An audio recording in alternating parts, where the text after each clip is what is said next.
Very good morning. YouTube चॅनलमध्ये तुमचं स्वागत आहे. इयत्ता 11वीच्या आपल्याला तिसरा चॅप्टर पाहायचा आहे, पार्ट 5. त्याच्यामध्ये आपल्याला हॉरिझॉन्टल रेंज पाहायचा. हॉरिझॉन्टल रेंज म्हणजे आपल्याला काय सांगता येईल की या ठिकाणी डायग्राममध्ये दाखवल्याप्रमाणे आपल्याला हॉरिझॉन्टल रेंज आपल्याला डिस्कस करता येते की हॉरिझॉन्टल रेंज म्हणजे आपल्याला काय सांगता येईल. पहा, see this diagram of the trajectory path. Trajectory पाथची ही डायग्राम आहे. या डायग्राममध्ये the horizontal distance, this is a horizontal distance covered by the object और point of object which is projectile between the point of projection and the same point in the horizontal plane, which is lie in the horizontal plane, and returns after the trajectory path, that is trajectory path, and returns on the ground in the influence of gravity. The equation or the range or the distance, that distance is said to be a range. त्यालाच आपण काय म्हणतो, range म्हणतो. Set to be a range which is represented by R ना आपण represent केलं. त्यामुळे आपण लेटस कन्सिडर करूया. आपण consider the particle which is moving in the coordinate system of XY plane, and let we have to consider the equation of the projectile.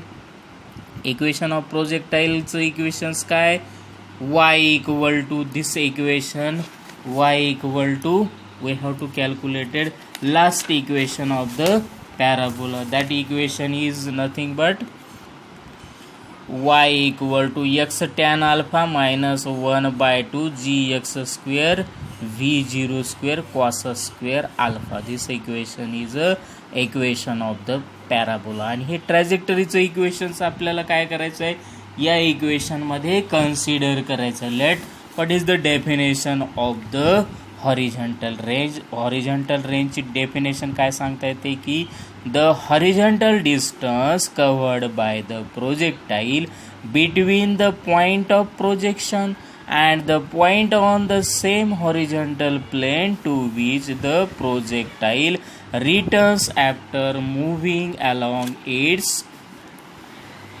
trajectory is called the horizontal range or the range which is denoted by R. Consider, आपण equation consider करूया. Equation कोणतं घेतलं आपण, या ठिकाणी equations of the ट्रॅजेक्टरीचं equation y equal to x tan alpha minus 1 by 2 gx square divided by v0 square cos square alpha. याला equation number 1 दिलं. आता यामध्ये आपण substituting y equal to 0, maximum point ज्यावेळेस तो रिटर्न होईल खालच्या दिशेने येईल त्यावेळेस y काय असेल, 0 असेल आणि x इक्वल टू r असेल. पहा डायग्राममध्ये या ठिकाणी आपल्याला पाहायचं आहे की ज्यावेळेस ऑब्जेक्ट हा टोटल डिस्टन्स आपण काय घेतलं, या ठिकाणी रेंज घेतली, रेंज r घेतलं, त्यावेळेस एक्सची व्हॅल्यू r घेतली, त्यावेळेस y काय असेल, y हा पूर्ण ट्रॅजेक्टरी पाथमध्ये रिटर्न येऊन या ठिकाणी ग्राउंडला तो ऑब्जेक्ट काय होईल, फॉल होईल in the influence of gravity. त्यामुळं y काय असेल, या ठिकाणी y coordinate is equal to 0 and x coordinate is r. त्यामुळं आपण या ठिकाणी सबस्टिट्यूट काय केलं, y इक्वल टू 0 आणि x इक्वल टू r वरच्या इक्वेशन्समध्ये. या इक्वेशनमध्ये टाकूया किंमत 0, x ची किंमत आपण टाकली r tan of alpha minus 1 by 2 gx ची किंमत r टाकली gr square divided by v0 cos square alpha ही किंमत टाकली. आता याला काय केलं, डावी बाजू बरोबर उजवी बाजू, हा निगेटिव्ह इकडे गेला आणि पॉझिटिव्ह इकडे आला आणि आपण टॅन अल्फाला लिहिलं sine alpha by cos alpha. आरला r equal to 1 by 2 gr square divided by v0 cos square alpha. याच्यातला एक r कॅन्सल झाला, इथलचा एक कॉस कॅन्सल झाला. हा v0 इकडच्या साईडला जाईल, 2 इकडं जाईल म्हणजे 2 येईल sine alpha into V0² into cos alpha बरोबर G इंटू R येईल. हा G डिव्हाइडमध्ये जाईल. डिवाइडमध्ये गेला तर म्हणजे रेंजची किंमत काय येईल 2 sine alpha into cos alpha divided by G ही किंमत येईल त्या ठिकाणी आली. आता या किमतीला पाहूया. ती किंमत आली काय आली R. आपण रिअरेंज केलं V0² साईन ऑफ 2 अल्फा म्हणजेच काय 2 alpha equal to 2 sine alpha into cos alpha. याची किंमत किती आहे sine of 2 alpha. Sine of 2 alpha टाकलं V0² sine of 2 alpha divided by G आलं. आता या ठिकाणी आपण काय केलं 2 अल्फाची किंमत 90 डिग्री घेतली म्हणजे या ठिकाणी साईन 90ची किंमत किती येईल 1 येईल. म्हणजेच रेंज काय असेल मॅक्सिमम रेंज केव्हा येईल ज्या वेळेस अल्फा इक्वल टू 45 डिग्री म्हणजेच 2 अल्फा 90 डिग्री. म्हणजेच आपल्याला आर मॅक्सची किंमत काय मिळेल V0² divided by G. V0² divided by G sine of 2 alpha equal to 1 येईल. याच्यात किंमत टाकल्यावर ही किंमत येईल. आता आपण असं पाहूया की कोणकोणत्या अँगलमध्ये दोन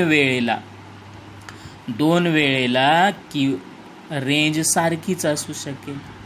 तर हे इक्वेशन्स आपल्याला या इक्वेशनवरून लक्षात येईल. अल्फा इक्वल टू अल्फाची किंमत आपण π/2 मायनस अल्फा टाकली देन या इक्वेशनमध्ये R equal to V0 sine of 2 π/2 minus alpha divided by G. याच्यावरून आपल्याला काय लिहिता येते V0² sine of 2 get cancel. आपण 2 न मल्टिप्लाय केलं तर 2 π/2 म्हणजेच इथं राहील π/2 आणि हा 2 इकडं जाऊन 2 अल्फा होईल minus 2 alpha divided by G. परंतु साईन ऑफ मायनस अल्फा बरोबरच आपल्याला साईन अल्फाच लिहिता येतो which is equal to sine alpha. आता याची किंमत इथं टाकली आपण V0² sine of 2 alpha equal to G. म्हणजेच या ठिकाणी हा ॲक्यूट अँगल असेल π/2 मायनस अल्फा जरी घेतला तरी आपल्याला काय लिहिता येईल या ठिकाणी sine of 2 alpha divided by G. π/2 minus angle जर घेतलेला असेल तर आपल्याला या ठिकाणी करतो. आणि याच्यावरून thus the horizontal range travels by a projectile is same for any 2 angles of projection. त्यामुळं काय होईल की तो ट्रॅजेक्टरी पाथ कोणत्याही 2 अँगल्समध्ये सेम पाथ किंवा सेम रेंज त्या ठिकाणी काय करेल तो ट्रॅव्हल करेल which are complementary to each other. एकमेकांशी काय असेल तो कॉम्प्लिमेंटरी असेल. म्हणजे π/2 मायनस अल्फा आणि अल्फा म्हणजे sine of minus alpha equal to alpha येतो. त्यामुळं त्या ठिकाणी काय येईल इथं कॉम्प्लिमेंटरी अँगल्स त्या ठिकाणी येईल. हा कसला कॉम्प्लिमेंटरी अँगल कोणकोणता असेल तर या ठिकाणी आपल्याला पाहता येईल. For example angle of projection of 30 degree is same as its range for an angle of projection of 60 degree. 30 degree आणि 60 डिग्रीला सारखाच राहील या ठिकाणी. पहा तुम्ही करून π/2 मायनस 60 इक्वल टू काय येईल 30.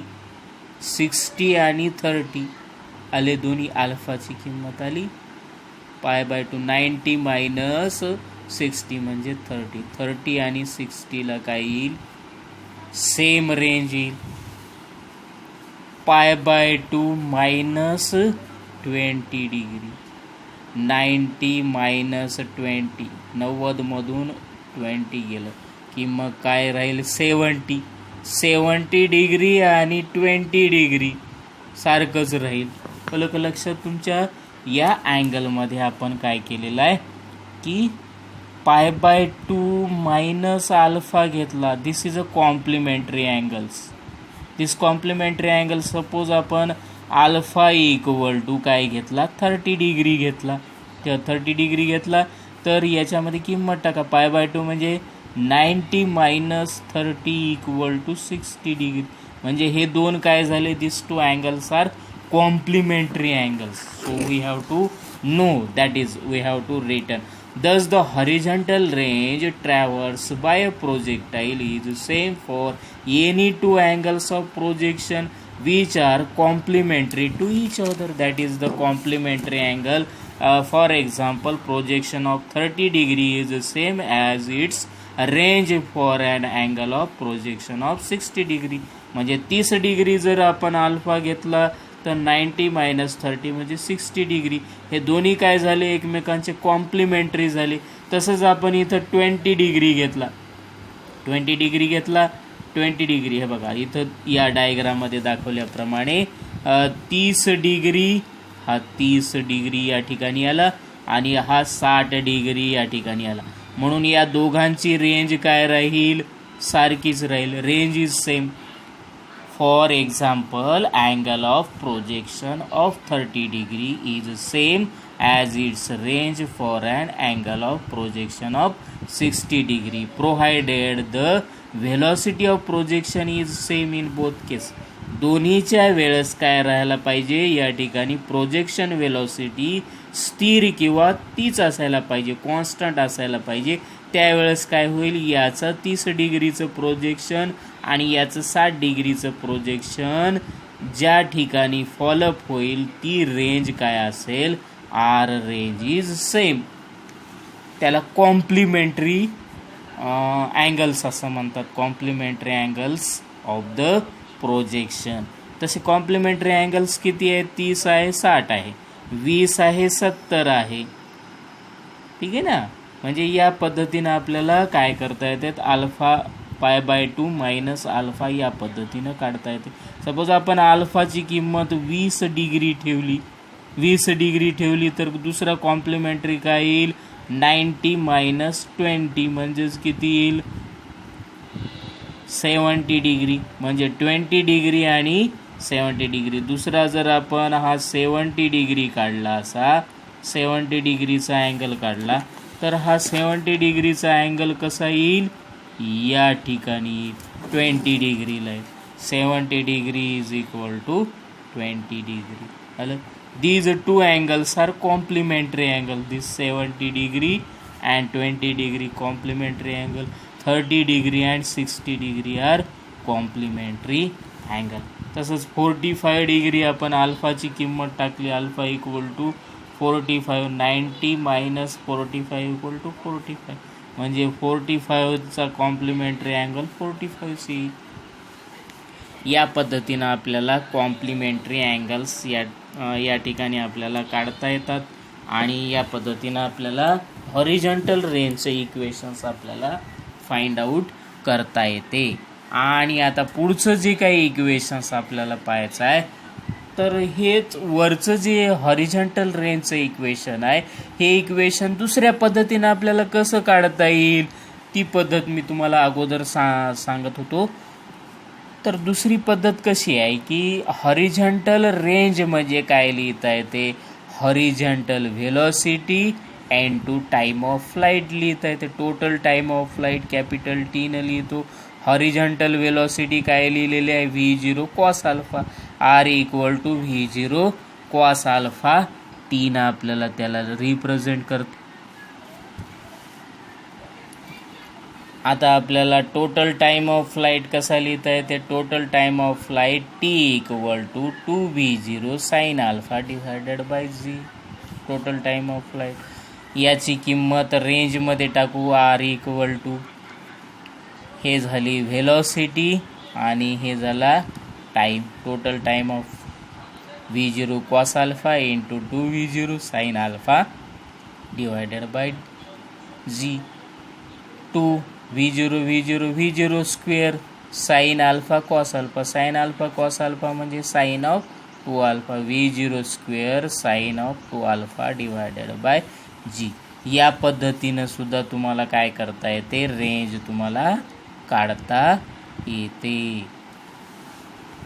तसंच आता या ठिकाणी मॅक्सिमम हाईट ऑफ प्रोजेक्टाईल आपण काय करूया, consider first kinematical equation for the motion of a projectile along the Y axis is given by, आपण घेतलं Vy equal to Vy0 plus AYT. Put आपण काय केलं, Vy0 ची किंमत V0 साइन अल्फा टाकली आणि AY ची किंमत -G. आपल्याला काय मिळालं, Vy equal to V0 sine alpha -GT ही मिळालं. When the projectile reaches the maximum height, projectile ज्यावेळेस मॅक्सिमम हाईटला पोहोचेल त्यावेळेस त्याची व्हेलॉसिटी, इट्स व्हेलॉसिटी, आणि त्याची व्हेलॉसिटी आपल्याला काय लिहिता येईल, आपल्याला लिहिता येईल in vertical direction is 0. Vertical डायरेक्शनला 0 लिहिता येईल. Vy इक्वल टू 0, वायची किंमत 0 टाकली, V0 साइन अल्फा -GT ही किंमत टाकली आणि याच्यावरून हे बरोबर हे लिहिलं, GT equal to V0 sine alpha, T equal to V0 sine alpha divided by G. याला इक्वेशन नंबर 2. T ची किंमत आली. This relation gives the time taken for the projectile to reach the highest point of its trajectory. The maximum height आपल्याला H कसं काढता येईल, Hचं equation चालू आहे. मॅक्सिमम हाईट H कशी काढायचं, आपण या ठिकाणी रेंज काढली. आता मॅक्सिमम हाईटचं इक्वेशन्स आपण पाहिलो इथं या ठिकाणी, maximum height of a projectile. त्यासाठी आपण वाय ॲक्सिसचं इक्वेशन घेतलं, Vy0 AYT. याच्यामध्ये Vy0 ची किंमत V0 साइन अल्फा घेतली आणि AY ची -G, आणि त्याच्यावरून इक्वेशन आलं V0 साइन अल्फा -GT, आणि याच्यावरून आपण T काढला या ठिकाणी T काढला. Vy ची किंमत 0 टाकली, V0 साइन अल्फा बरोबर GT. हे इक्वेशन्स आपण इक्वेट करून GT बरोबर V0 साइन अल्फा काढलं आणि याच्यावरून T equal to V0 sine alpha divided by G. याला इक्वेशन नंबर 2. आणि हा जो काही टाईम असेल त्याला आपण टाइम ऑफ असेंडिंग म्हणतो. तर या हा टाइम Tनं आपण रिप्रेझेंट केलेला मॅक्सिमम हाईटच्या वेळेस. ज्या वेळेस मॅक्सिमम हाईट असेल त्यावेळेस त्याची रेंज आपण मॅक्सिमम हाईट कशी काढलेली आहे ती मॅक्सिमम हाईट या पद्धतीनं दाखवलेली आहे या इक्वेशनमध्ये. हे मॅक्सिमम हाईटच्या ठिकाणी ज्यावेळेस आपण प्रोजेक्टाईल व्हेलॉसिटी प्रोजेक्शन केलं त्यावेळेस y इक्वल टू 0 असेल, म्हणून Vy ची किंमत आपण 0 टाकली, 0 आलं. V0 साइन अल्फा -GT हे कॉम्पोनंट आला या ठिकाणचा. हा इकडचा कॉम्पोनंट हाईट काढायलो ना आपण, या ठिकाणचा Vy0 म्हणजेच काय, हा अल्फा जर अँगल असेल तर या ठिकाणी AC किंवा AC डिस्टन्स घेतलं, AC डिवायडेड बाय हायपोटेनियस किती आहे V0 AC बरोबर काय लिहिता येते V0 साइन अल्फा, म्हणजे V0 साइन अल्फा या ठिकाणी लिहिलं आपण आणि T ची व्हॅल्यू आपण इक्वेशन 2 वरून काढली. आता this relation gives the time taken for the projectile to reach the highest point of its trajectory, म्हणजे या हायेस्ट पॉईंटपर्यंत इथपर्यंत जाण्याचा तो काय आहे, टाईम आहे.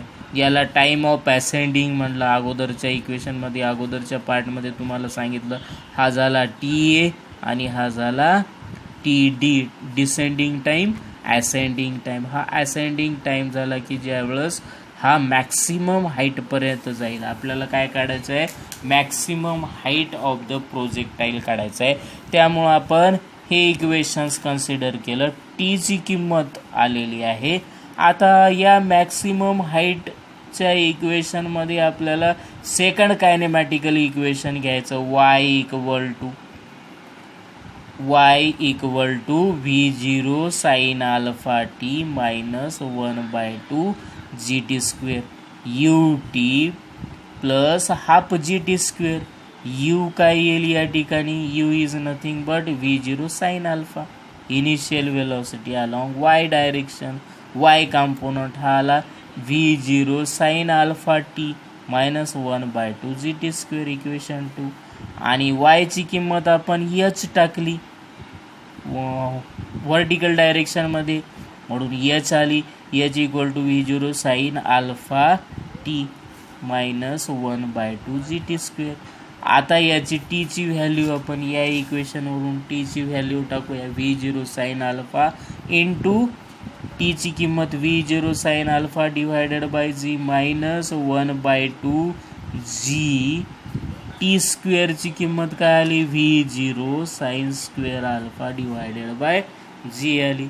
मग याच्यामध्ये V0 स्क्वेअर झालं, sine square alpha divided by जीला जी मायनस 1/2 जीला जी हे V0 स्क्वेअर होईल. V0 स्क्वेअर या ठिकाणी लिहूया आपण V0 स्क्वेअर आलं या ठिकाणी V0 स्क्वेअर हा साइन स्क्वेअर अल्फा जी स्क्वेअर, एक जी इथलचं कॅन्सल झालं, फक्त या ठिकाणी एक जी शिल्लक राहील. म्हणजे हे इक्वेशन्स आपण या पद्धतीनं लिहिलं. V0 square sine square alpha divided by G minus 1/2 V0 square sine square alpha divided by G आलं. ठीक आहे. आता या इक्वेशनमध्ये मायनस 1/2 आहे, इथं एक आहे, एक मधून 1/2 गेला म्हणजेच 1/2 राहिला. बाकी V0 साइन स्क्वेअर अल्फा जी इथं आहे, V0 साइन स्क्वेअर अल्फा जी इथं आहे. एक V0 साइन स्क्वेअर अल्फा जी मधून अर्धा V0 साइन स्क्वेअर अल्फा जी गेला तर अर्धा राहील, या ठिकाणी प्लस राहील, म्हणजे V0 sine square alpha divided by 2g. This is a maximum height of the projectile of a object. या प्रोजेक्टाईलचा मॅक्सिमम हाईट एच किती असेल या इक्वेशनवरून आपल्याला काढता येते. V0 square sine square alpha divided by G. जर या ठिकाणी अल्फा इक्वल टू 90 डिग्री टाकली, अल्फा इक्वल टू 90 डिग्री टाकली तर या ठिकाणी मॅक्सिमम एच मॅक्स येईल. H max equal to V0 square divided by 2g. 90ची किंमत टाकली तर साइन स्क्वेअर 45ची किंमत टाकली तर साइन 45ची किंमत किती येईल, √3/2. √3/2 म्हणजेच 3/4 येईल, 3/4 येईल. ही किंमत टाकून आपल्याला इक्वेशन्स काय करता येतात, वेगवेगळे इक्वेशन्स आपल्याला मॉडिफाईड करता येतात. ठीक आहे. हे इक्वेशन्स आपल्याला काय करता येईल, मॉडिफाय करता येतात. आणि या पद्धतीनं आपल्याला एच मॅक्स काढता येतो आणि दोघांमधलं रिलेशन काढता येते, एच आणि आर, हॉरिझॉन्टल रेंज, आणि ते आपण पुढच्या पाठामध्ये पाहूया.